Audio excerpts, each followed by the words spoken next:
কবিতাৰ শিৰোনাম খোজ। চৰাইৰ খিচিৰ বিচিৰৰ দৰে মোৰ খোজবোৰ হিচাপ কৰাটো অসম্ভৱ। চৰাইৰ খিচিৰ বিচিৰৰ দৰে মোৰ খোজবোৰ হিচাপ কৰাটো অসম্ভৱ।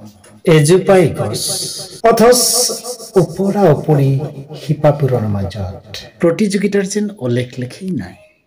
এনেকুৱা লাগে যেন প্ৰতিডাল শিপাৰে একোখন নিজাকৈ সংসাৰ থাকে। সিহঁতৰ মৰমবোৰ কিন্তু মানুহৰ দৰেই। সকলো মৰম ভাল পোৱা সকলোৰে বাবে নহয়। পাত্ৰ চাই সময় চাই শিপাবোৰে নাজানে আমাৰ খোজবোৰৰ দৰে কোনটো কাৰ বাবে। নিজৰ বাবে কঢ়া খোজটোত আনেও ৰাজ্য পাতে।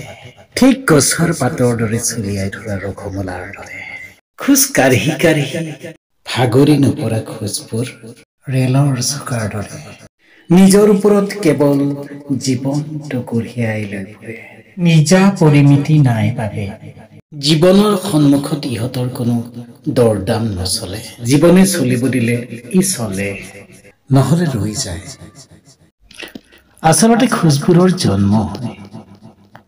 জন্ম দিবৰ বাবেই খোজবোৰৰ জন্ম হয়। খোজৰ ওপৰতে ঘৰবোৰো ৰঙীন।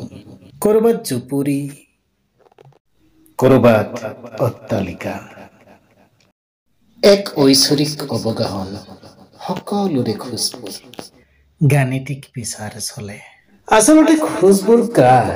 ই বেলিৰ নে বতাহৰ নে মাটিৰ নে পানীৰ? প্ৰতিটো খোজৰ বাবে গছে নিজক আগবঢ়াই দিয়ে। তথাপিও খোজবোৰ গছৰ নহয়। খোজৰ বাবেহে গছবোৰ খোজ।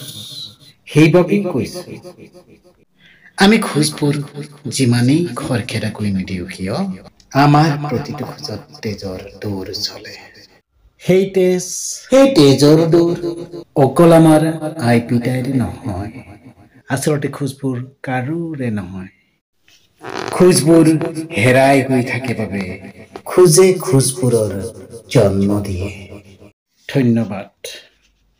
যদিহে মোৰ কবিতাটো আপোনালোকে ভাল পায়, আশা ৰাখিছোঁ আপোনালোকে মোৰ এই ফেচবুক পেজটো নিশ্চয় ফ'ল' কৰিব, লাইক কমেণ্ট কৰিব, পাৰিলে এই পোষ্টটো শ্বেয়াৰ কৰি দিব। ধন্যবাদ।